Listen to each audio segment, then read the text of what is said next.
Bonjour, bienvenue dans cette vidéo. Nous aborderons aujourd'hui le sujet du tournesol dans les Hauts-de-France. C'est un sujet particulièrement d'actualité. Venez, on va découvrir ça ensemble.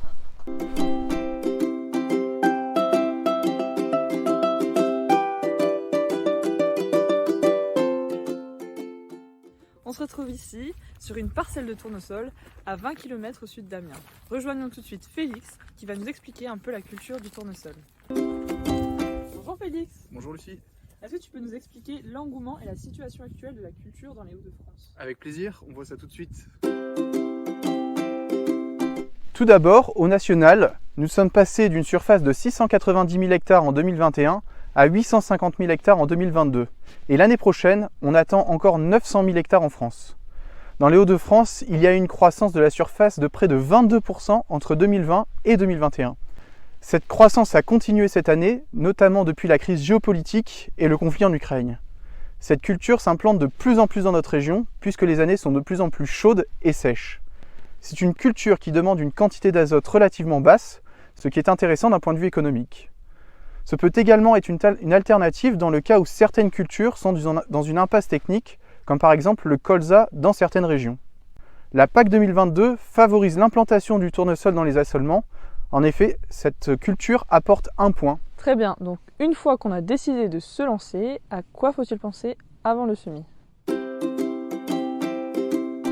Tout d'abord, il n'est pas possible de faire du tournesol partout dans les Hauts-de-France.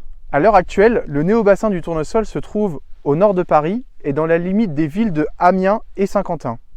Il faut bien choisir sa variété de tournesol à implanter.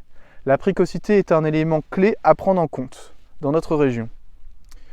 Nous implanterons une variété très précoce, type Ciarco. Si vous prenez le risque d'implanter des variétés trop tardives, vous risquez de ne pas réussir à les récolter à maturité. Concernant le sol, celui-ci doit être bien travaillé et doit comporter peu d'obstacles. Les semelles de labour sont également à éviter. Ces conditions sont essentielles pour le développement du tournesol qui a un pivot pouvant descendre jusqu'à 3 mètres de profondeur. D'accord, donc une fois le travail du sol réalisé, quand et dans quelles conditions devons-nous semer?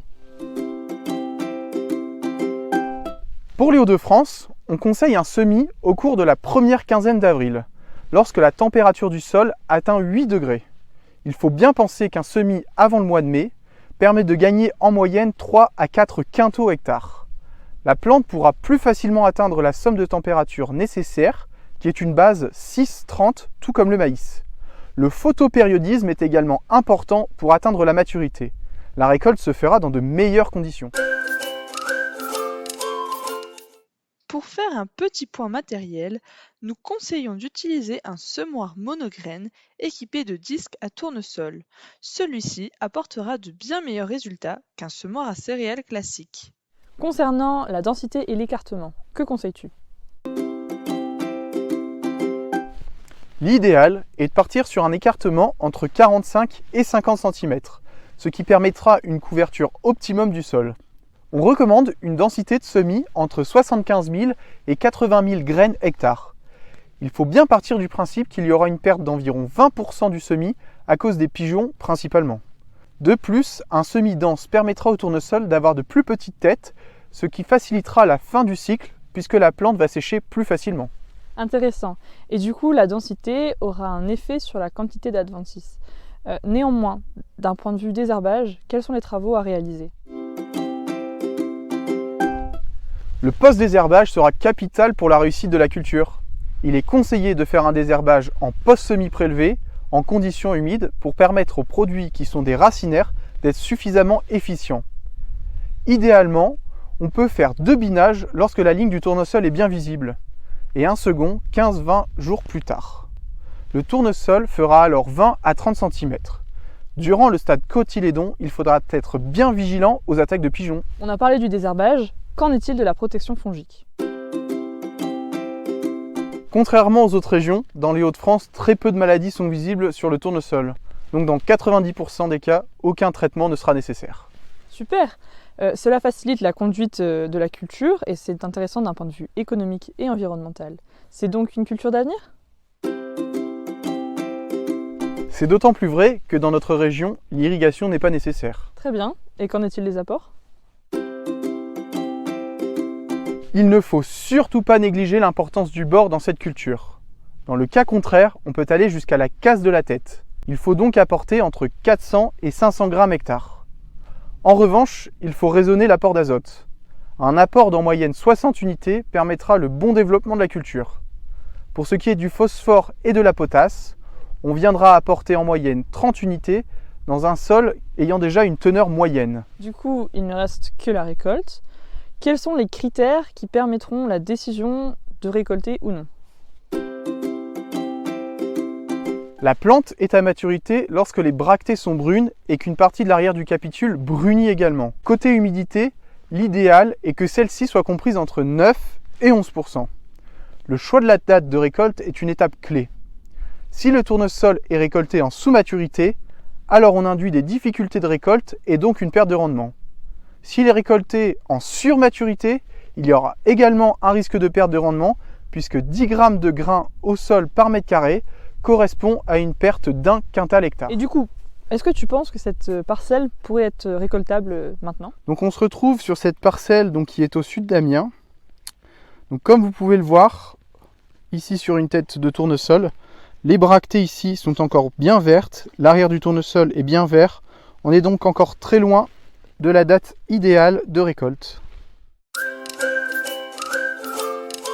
Pour faire un second point matériel, il est très fortement conseillé d'équiper sa coupe de plateau ou rallonge afin d'assurer la récolte de l'ensemble des têtes.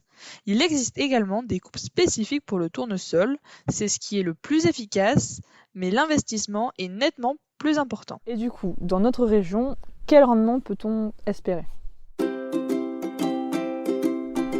Donc le rendement varie en fonction des années et aussi des parcelles. Mais en moyenne, on peut espérer jusqu'à 25 quintaux hectare. Du coup, quel doit être l'intervalle de temps entre deux tournesols sur une même parcelle? Le tournesol doit revenir au minimum tous les 4 ans dans la rotation. D'accord, intéressant. Du coup, est-ce qu'il serait possible de rencontrer un agriculteur qui cultive le tournesol dans la région? Bien sûr, suivez-moi.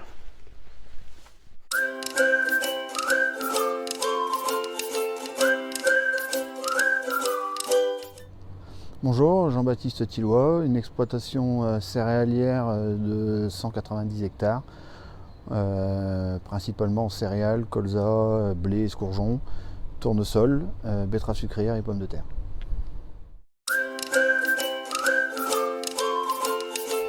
Je suis parti sur le tournesol parce que j'ai des gros soucis de colza, de levée, d'insectes, des rendements qui descendent régulièrement.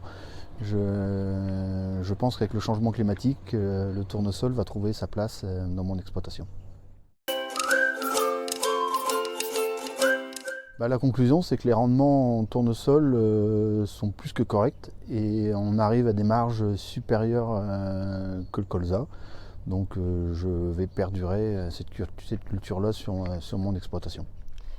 Vous l'aurez compris, la culture du tournesol est possible dans les Hauts-de-France. Il faudra toutefois faire attention à la variété choisie, ainsi qu'à la zone d'implantation de la culture.